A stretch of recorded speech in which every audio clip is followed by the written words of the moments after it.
ঘুম থেকে উঠেই আগে ছুটে যাচ্ছি নিচে। নমস্কার বন্ধুরা, কেমন আছো তোমরা? রীতা ডেলি রুটিন চ্যানেলে আরও একটা নতুন ব্লগে তোমাদের সবাইকে জানাই স্বাগত। আর নিচে যাচ্ছি বিশেষ কারণে। জানো তো, ঘুম থেকে উঠে যদি ওপর নিচ সিঁড়ি ওঠানামা করা যায় একটা এক্সারসাইজ হয়ে যায়, কিন্তু আমি এক্সারসাইজ করার জন্য তো যাইনি। বিশেষ কারণটা কি বলো তো?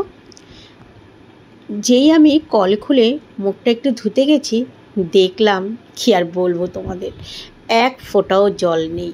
ব্যাস পাম্পটা ছাড়তে চলে গেছি। আর আজকে এত সুন্দর বাইরের ওয়েদারটা, তার সাথে আজকেও আমার ওই যে কাঞ্চন ফুল গাছটায় আরেকটা হলুদ রঙের ফুল ফুটেছে। এর আগে একদিন ফুটেছে।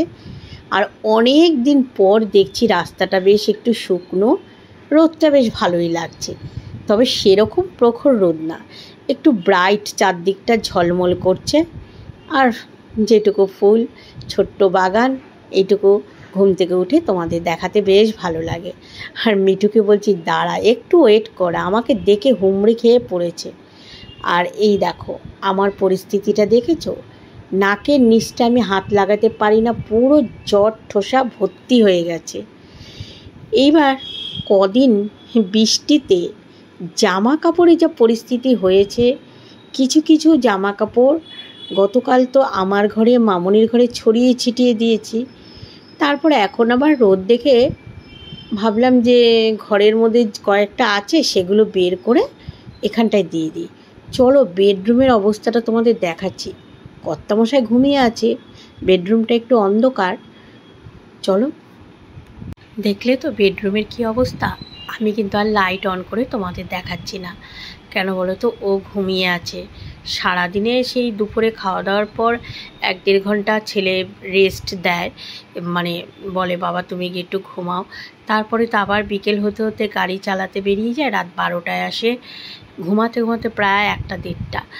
কোনো দিন সকালে উঠতে হয়, দোকানে লোক আসে বলে। আর কেউ না আসলে আমি আর সকালবেলা ডিস্টার্ব করি না, তাই লাইট অন করলাম না। ও ঘুমাচ্ছে, আমি পা টিপে টিপে খাটের উঠে জামা কাপড়গুলো সব নামিয়ে নিলাম। দেখি এর মধ্যে কোনটা শুকিয়েছে কোনটা শুকায়নি। তবুও যদি শুকিয়ে থাকে আমি এগুলোকে একটু সকাল সকাল রোদে দিচ্ছি। আর এই দিকে রয়েছে আজকে যেগুলো কাচবো। দেখো অবস্থা, এক পত্তন মানে শুকিয়ে উঠতে পারলাম না, আরও কতগুলো জোগাড় করে। কিছুক্ষণ আগে তো তোমাদের ঝলমলে রোদ দেখালাম, আর কাচবো ভাবলাম, এইবার দেখছি আবার সেই ওয়েদার মেঘলা করেছে। কিচেনে আসলেই লাইটটা দেখলেই মাথাটা গরম হয়ে যায়, লাইটটা রয়েছে ঝুলে। চলো টুকটাক কাজ হলো, এবার একটু চা খেয়ে নিই। আর আমার তো দেখলে এই যে নাকের জ্বর ঠোসা, এই দেখো লাইটের অবস্থাটা, এই দেখো একটু জ্বর ঠোসা। আর সবসময় গায়ের মধ্যে শীত শীত ভাবটা রয়ে গেছে। জানি না আবার কি শরীর খারাপে ধরলো। আচ্ছা, কতদিন ধরে ঠান্ডা লেগেছে আর কমেই না। হোল্ডারটার থেকে খুলে গেছে, এই যে হোল্ডারটার থেকে, হ্যাঁ ওখান থেকে মাঝে মধ্যেই ওটা টক করে পড়ে যায়। কপাল ভালো লাইটটা ঝুলে পড়ে না, তাহলে তো ওয়েদারটা আবার মেঘলা করেছে। আচ্ছা, তোমাদের দেখাচ্ছি যে এই নেল পালিশ আমার হাতে কতক্ষণ থাকবে। কেননা কাজকর্ম করতে গেলে তো নেল পালিশ উঠেই যাবে। আর উঠবে না তো কি বলো, আমরা হচ্ছে ঘরে হাউসওয়াইফ। আমরা যদি নেল পালিশ পরে অপেক্ষা করি যাতে না ওঠে, বসে থাকি, তাহলে তো সংসার অচল হয়ে থাকবে, তাই না? আর এইদিকে চা করে চলো তোমাদের দেখাই বিছানাটা। আমার এখন নতুন করে ব্ল্যাঙ্কেটটা লাগছেই, কেননা পাখা ছাড়লেও আমি শুতে পারছি না রাতে। ব্ল্যাঙ্কেট চাদর দুটো গায়ে দিয়ে শুই। আর দেখো ও খাটাখাটনি করে আসে, ওর তো একটুখানি এসির নিচে শোয়। এইবার আমার জন্য বেচারা সেটাও ছাড়ে না, আর যেটুকু পাখা ছাড়ে তাতেও আমি এইরকম করছি এই রিসেন্ট 3-4 দিন ধরে। তা আজকে গতকাল রাত্রে থেকে আমাকে বলেছে যে তোমাকে ব্লাড টেস্টটা করাবো। আমি বলছি দেখো আমার শরীর ঠিকই আছে, সেরকম কাঁপিয়ে কোনো জ্বর আসছে না আমার, মানে এমনিই তো একটু শীত ভাব লাগছে। বলছে না, একবার ব্লাড টেস্টটা করে রাখো। তা ঠাকুরের আশীর্বাদে আজকে আর ব্লাড টেস্ট করার প্রয়োজন হয়নি। আজকে আর সারাদিনে জ্বরটা আসেনি, এমনকি আমি গায়ে বেশ ভালো করে জল ঢেলেও স্নান করতে পেরেছি।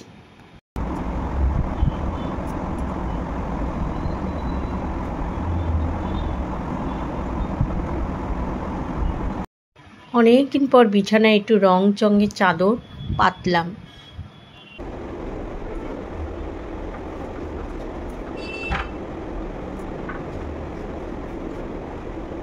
বেশ কয়েক মাস আমি সাদা চাদরই পাল্টাপাল্টি করে পেতেছি আমার বেডরুমে।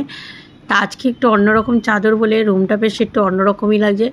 চলো চাদর টাদর পাল্টিয়েছি, এখন ঘর দুয়ারগুলো একটু ঝাঁট দিয়ে নিই। সকালে তো একবার ডাইনিং রুম দিয়েছি, এখন আবার এই যে বেডরুমটা দেব।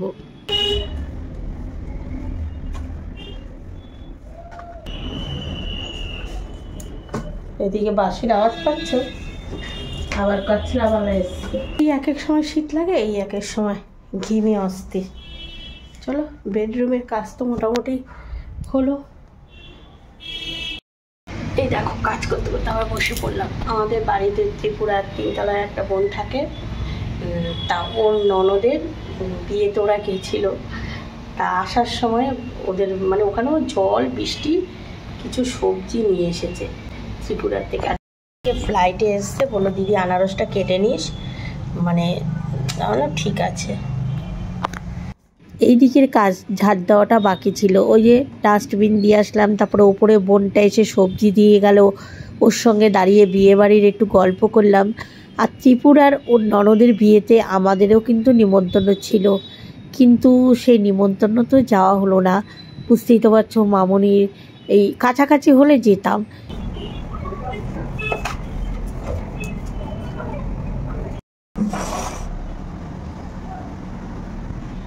সকাল থেকে খালি এই করি, জামা কাপড় উল্টানো পাল্টানো, গামছাগুলো ধোবো। ছেলের টাওয়ালটাও কাচার দরকার। এখন আর রোদ দেখে আনন্দে আমি কি কাচবো কি করব, কতগুলো বের করেছি। আবার একটু গরম জলও করে নিয়েছি। গরম জলে এগুলোকে ভিজিয়ে টেবিল মুছতে চলে আসলাম।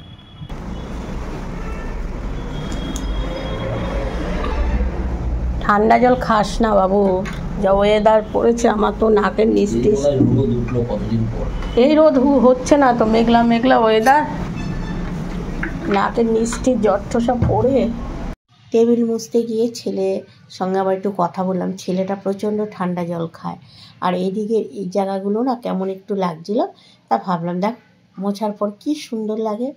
ঘরের কাজকর্ম একটু গুছিয়ে টুচিয়ে করলে ভালো তো লাগে, কিন্তু কি বললাম তোমাদের, একটু এনার্জিটা কম, শরীরটা তো সেরকম ওই যে সর্দি জ্বর, এর জন্য শরীরটা একটু কেমন যেন লাগে। তবু কাজ কিন্তু ফেলে রাখলাম না, ঝটপট করে কাজগুলো সেরে নিলাম। কাচাকুচি করলাম, দেখো সকালের রোদ আর এখন আবার সেই বৃষ্টি। আমাদের এবার কোথায় যায়, হয়েছে ওইদিকে চিন্তা করতে পারে। এই যে বৃষ্টি, গামছাগুলো গন্ধ লাগছে, গামছাগুলো একটু কেচে দিও। আর এই যে গামছা কেচে বাইরে এদিকে দিয়েছে, হাত কিছু করার নেই, বৃষ্টির দিনে বৃষ্টি তো হবে। স্নান করে উঠে রোদ দেখে আর থাকতে পারলাম না, চলে আসলাম ছাদে। আর শুধু যে আমার জামা কাপড় তা না, দেখলাম যে ত্রিপুরার যে বোনটা গতকাল ফ্লাইটে এসেছে, ও বিয়ে বাড়িতে গেছিলো, জামা কাপড় সব জড়ো করেছে, ও কাচবে। আর এই দেখো, আর ছাদের গাছগুলো সব সবুজ, একদম সতেজ হয়ে গেছে। যে পরিমাণে বৃষ্টি হচ্ছে, গাছপালা তো সতেজ হবেই। কিছু আগাছা ছিল, সেগুলো টেনে ফেলে দিয়ে আবার চলে আসলাম নিচে। ঠাকুর ঘরে আর তোমাদের নিয়ে যাওয়া হয়নি, আমার কিন্তু পুজো দেওয়া হয়ে গেছে। আর মোটামুটি সবারই টিফিন হয়ে গেছে, আর মামনিও টিফিন করেছে, ওরও শরীরটা ভালো না। বললাম না, সবার একটার পর একটা। আর আমি কি খেলাম জানো তো, আমি আবার একটু চা করে খেলাম। আর এই যে কতগুলো করলা কেটে নিয়েছি, ভাত বসাবো। আর শাশুড়ি মা উনি তো শুয়ে আছে, কিন্তু ফ্রিজে 2 রকম মাছ আছে, সেটা ভাজা করব। রান্নাবান্না কি করব, ওই ভাজা ডাল এসব করব। শরীর খারাপ বলে কিছুদিন ধরে দেখবে ঘরে যদি ভাত বেশি পরিমাণে থাকে না, তখনই বুঝতে হয় যে ঘরের শরীর খারাপ লেগেই থাকবে। কদিন ধরে ভাত করছি, ভাতের মতো ভাত খালি থেকে যাচ্ছে, আবার ভাত বসাচ্ছি, আবার ভাত থেকে যাচ্ছে, এরকমই অবস্থা হচ্ছে। সেরকমভাবে কেউ কিছু খাচ্ছেও না। তা ওই 2 রকম মাছ ভাবছি ভাজা করব, আর উচ্ছেটা একটু তেঁতোটা মুখে এই সময় ভালোই লাগবে, আর ডাল করব। আর এদিকে চালটা এই চালতা তো আমার কর্তামশাই খুব প্রিয়, চালতার ডাল। আজকে চালতাটা তো কাটবো, জানি না ভালো আছে কি না। আর এইদিকে জানো কতগুলো খেজুর ছিল, কিছুটা খেজুর আমি ঠাকুর ঘরে প্যাকেট ধরে নিয়ে চলে গেছি, পুজো দেবো রোজ একটু একটু করে। আর এই যে ড্রাই খেজুরগুলো রেখে দিলাম, কেননা মেয়েটা তো এখন খেজুর খায় না, তাই দূরে সরিয়ে সরিয়ে রেখে দিলাম। কদিন ধরে একটু পুঁই শাক খেতে ইচ্ছে করছে, যে পুঁই শাক। আর এখানে আছে ছোট ছোট ভুজালি মাছ, আর আছে খয়রা মাছ। আর মেয়েটা এখন ফলের মধ্যে শসা পেয়ারা, তবে আজকের পেয়ারাগুলো দেখলাম বেশ ভালোই কেটে বিট নুন দিয়ে ছেলের আমার বাবুকেও দিলাম, বাবু ফলের মধ্যে একটু পেয়ারা খায়, আর মামুনিকেও দিলাম। ঘরে আমরা 3টে মেয়ে মানুষ, 3জনই অসুস্থ। অসুস্থ মানে কি, শাশুড়ি মার কোমর ব্যথা, সকাল থেকে শুয়ে রয়েছে কোমর ব্যথা। কোমর নিয়ে একাদশী, অমাবস্যা, পূর্ণিমা সমস্ত কিছু জানো, সেদিন ভাত খায় না, কিন্তু তবুও সে কোমর ব্যথা। আমি বললাম একটা ওষুধ খেয়ে নাও। এদিকে মামনির কাস্তে কাস্তে সকাল থেকে এমন অবস্থা, টিফিন করে ওকে তোমাদের সামনে আনলাম না, কেন এখন শরীরটা এতটাই একটু অগুছানোভাবে থাকে, তো এবার অনেকে ক্যামেরার সামনে দেখলে আবার বলবে কীভাবে রয়েছে। এখনও শরীর নিজেরই তো ঠিক নেই। সেও কাস্তে কাস্তে যা মেডিসিন, সকালে যা মেডিসিন ছিল সব বেরিয়ে গেছে। বলে ও মামুনি মেডিসিন আনছি না, দ্বিতীয়বার আর খাবি না, যেটা হয়ে গেছে হয়ে গেছে। আর আমার তো এই কন্ডিশন, কিছু খয়রা আর ভুজালি মাছ তো ছেলে তো এই মাছ নুন মাছ, ছেলের জন্য আবার কিছু একটু করতে হবে, দেখি কি করে।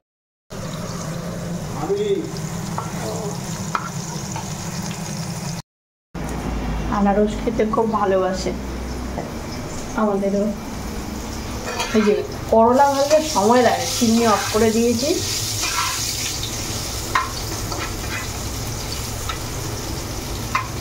ছেলেকে বললাম কি দিয়ে খাবি, বলো মা একটু ডাল আর পেঁয়াজি করো। ঠিক আছে। আর একটা পেয়ারা, ডাসা পেয়ারা, আনারস তো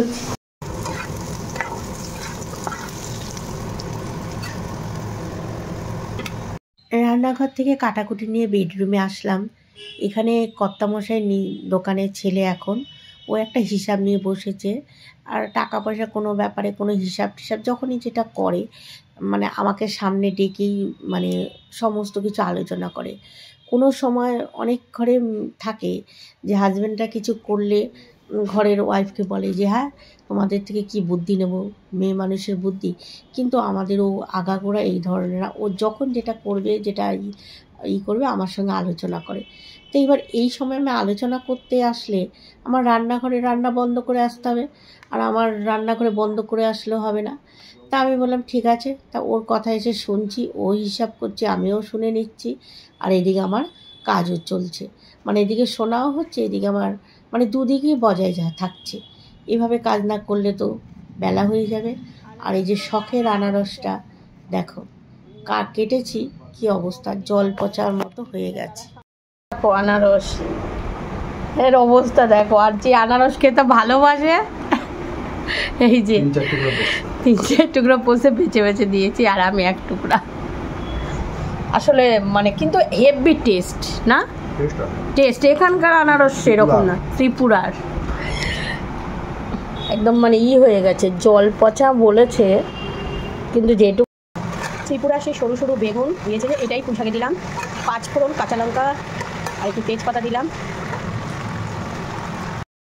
চাপাতা দিয়ে ডাল হচ্ছে, ফোড়ন দেয়নি এখনো। এদিকে পুঁই শাক রান্না করছি, আর রান্নাঘরের জানলা দিয়ে বাইরের দৃশ্য দেখে আবার মনে হচ্ছে যে আমাকে ছাদে যেতে হবে।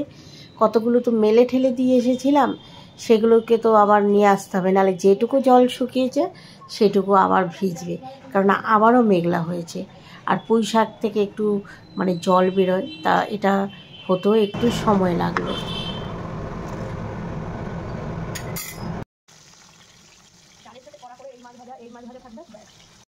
ভাজাটা হোক, আমি একটু পেঁয়াজ কেটে নিই, পেঁয়াজি করবো ছেলের জন্য।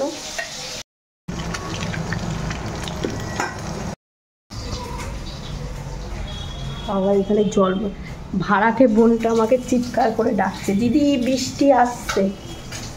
মাছ ভাজার পেঁয়াজি, যে পেঁয়াজিটা ছোট সেটা বসাই। ভাড়াটে বোনগুলো আমার জামা কাপড় তুলে দিয়ে গেল, আমি যেতে যেতে বৃষ্টি চলে এসছে। সন্ধ্যা হতে যায়, ছেলেকে দিয়ে এগুলো আনালাম। দুধটা আগে থেকে ঘরে আনিয়ে রাখি না, বাড়ির সামনে দোকান, যখন তখনই নিয়ে আসি। শুভ সন্ধ্যা বন্ধুরা। তা সন্ধ্যা পুজো দেওয়া হয়ে গেছে। এই যে মিঠুর জন্য এদিক দিয়ে এগোতে পারি না। কদিন ধরে আমার ছেলেটা একটা জিনিস খেতে চেয়েছে, তা আজ করব কাল করব করে করা হয় না। তা আজকে ঘরে সব কিছুই আছে, কদিন ধরে বলছো মা এটা একদিন করো না। তারপরে বললাম ঠিক আছে। তা আজকে বেরোচ্ছিল দোকান বন্ধ করে, হঠাৎ আমি বললাম বাবু ওটা করবো, খুব খুশি, মুখটা হাসি একেবারে, মা করবে তাহলে করো। তা এখন গিয়ে সেটা জোগাড় যন্ত্র করতে হবে। তাহলে চলো, আমার ছেলে কি খাবারটা খেতে ইচ্ছে করছে সেটা করব, আর ছেলের জন্য যখন করব মেয়েটা তো আর বাদ যাবে না, মেয়েটাকেও দেবো। তা মামনি এখন ওইদিকে ওর সমস্ত ইয়ে ড্রেসিং টেবিলের সেদিন মেকআপের বক্স টক্স সব বের করা হয়েছিল, সেগুলোকে গুছগাছ করছে। আমি তুই ওইদিকে গুছা, আমাকে বলছে তোমার এখানে কিছু করে দিতে হবে। আমি বলছি না, ছেলে যখন আমার কাছে খেতে চেয়েছে আমি করবো, তোর কিছু করতে হবে না। তা যাই, চলো কিচেনে যাই এবার, মানে জোগাড় যন্ত্র করে রাখি। আর মানে এখন করবো না, মানে জোগাড় করে রাখবো, কেননা শুনেছে হবে খাবারটা ঘরে, হয়তো এমন আছে তাড়াতাড়ি কিছু না খেয়েছে, বলবে মা হয়েছে খিদে পেয়েছে, ওটা সব ঘরে। আর ছেলে মেয়ে খেতে চাইলে, আর একটু না ওয়েদারটা ঠান্ডা ঠান্ডা সিজনেই কিন্তু এসব খেতে একটু ভালো লাগে। চলো, সবার প্রথমে ফ্রিজে আইস হয়েছিল জানো, মাছগুলো সে বের করেছি, কি বলবো তোমাদের, একদম আইস হয়ে গেছে। সেই মাছগুলোকে বের করে জল চার, আমার না রান্নাঘরের লাইটটা একটু ইয়ে হবে, কেননা এই দেখো হোল্ডারটা ঝুলে পড়েছে। আচ্ছা মাছ টাছগুলো আমি ধুয়ে নিই, তারপর তোমাদের দেখাচ্ছি। সন্ধ্যের পর থেকে শরীরটা একটু ভালো, তাই ফ্রিজ থেকে মাছ ছিল, কাঁচা মাছ বের করে নিলাম। আলু টমেটো পেঁয়াজ এগুলো সেদ্ধ করে নিয়েছি, আর একটু রসুন একটু গোলমরিচের গুঁড়ো সমস্ত কিছু দিয়ে মাছগুলো আমি কী করলাম একটু বয়েল করে নিলাম। রান্নাঘরের আলোটা না ভালো পাওয়া যাচ্ছে না, কেননা ওই যে লাইটটা ঝুলে পড়েছে। আর প্রেশার কুকারে আমি আলু টমেটো পেঁয়াজ রসুন সব একসাথে বয়েল করে নিয়েছি। এবার মাছগুলো চলো ছাড়িয়ে ফেলি, কাটা যাতে না থাকে। কয়েকদিন ধরে বলছো মা একদিন করো, তা সব যখন রয়েছে, আর আজকে যখন আমার গোপালকে বললাম করব, কি মুখে হাসি। যতই বড় হয়ে যাক, বিয়ে হয়ে যাক, দেখবে খাবারের শখের খাবারটা যদি মায়ের কাছে খেতে চায়, আর মা যদি বলে বাবু খাবি করব, তাহলে তা আরও খুশি। তা হ্যাঁ, তোমাদের মধ্যে তো আবার অনেকে আছে বলবে মাকে অর্ডার দেয় বউকে দেয় না, আরে বাবা এটা আবদার। তাই বলছি এটাকে আবার কেউ প্যাচভাবে নিও না। আর ছেলে মেয়েকে রান্না করে খাওয়াতে প্রত্যেকটা মা বাবার ভালো লাগে। কেন গো, বিয়ের পর আবদার করতে পারবে না, এটা কোথায় লেখা আছে? মেয়েরা যদি বিয়ের পর আবদার করে মা বাবার থেকে এটা সেটা চেয়ে নিয়ে আসতে পারে, তাহলে ছেলেরা বিয়ের পর আবদার করে মায়ের কাছে কিছু খেতে চাইলেই তোর ঘরে বউ আছে, কেন তুই তোর বউকে গিয়ে বল, এ আবার কোথাকার কথা। কি জানি না, আমার সে ভাবনা আসে না। তা আমি এখানে পুরটা তৈরি করে নিলাম, একটু আলু দিলাম, ভাজা মশলা যা যা দেওয়ার। পুরটা হয়ে গেছে, ঠান্ডা হোক। আর এদিকে আমি ময়দাটা দেখো উপরে একটু ঘি দিয়ে দিয়েছি, আর একটু নুন চিনি আর সামান্য একটু গরম জল দিয়ে ময়দাটা মহিম করে মেখে নিলাম। ঢাকা থাক। এই যে এখন আমার চা, আর মামনির হচ্ছে দুধ, ও কি বিস্কুট খাবে সেটা নেবে, আর আমি চা নিয়ে বসলাম। নরম হয়েছে কি না, সফট হয়েছে দেখো। মামনি সহযোগিতা করছে। কি হবে রে? ফিশ কচু। কে খেতে চেয়েছে? ছেলে খেতে চেয়েছে। এখন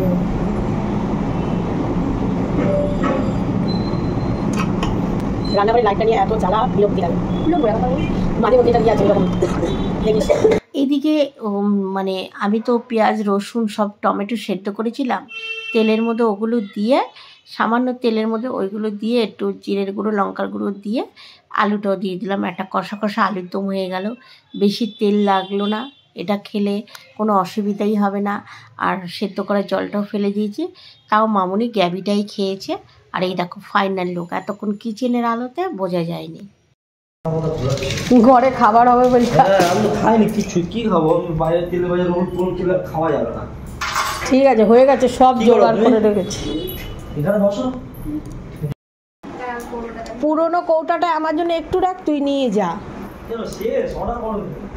না না, আমারটা আমি বেশি। হাউস কোট খুলে নিয়েছি, বাবা যা গরম লাগলো এখন এই কচুরি করতে এসে। আর হ্যাঁ, তোমাদের যেটা বলেছিলাম সেটাই ঠিক, আমার বাবু কিচ্ছু খায়নি, একেবারে তাড়াতাড়ি করে ঘরে এসেছে, হাত পা ধুয়ে বসে গেছে। ও এখন গরম গরম মাছের কচুরি আর আলুর দম খাবে, সেগুলো আর আমি ক্যামেরা বন্দি করলাম না। ছেলেটা ধীরে সুস্থে খাচ্ছে। খেতে বসে ছেলে বারবার বলছিল, মা অনেক দিনের ইচ্ছে ছিল, দারুণ টেস্ট হয়েছে। বলো মা এভাবে তো ফিশ চপও করা যায়। বলে হ্যাঁ। আর মেয়েটা একটা খেয়েছে, ওকে দুটো রুটি করে দিয়েছে। ও বলছে মামুনি আমার গা গোলা, তা রুটি দিয়ে ও আলুর গ্যাবিটা নিয়েছে, ও দিয়ে খেয়েছে। আসছিলাম না কেন, মানে হাউস কোট করা ছিল, তারপরে এতটাই গরম লাগছিল খুলে ফেলেছি।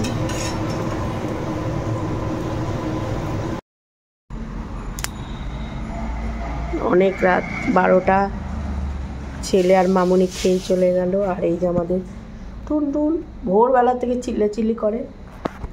আর দেখো 12টা বাজতে যা, 12টা বাজে। চলো ভিডিওটা শেষ করি। Good night, tata tata.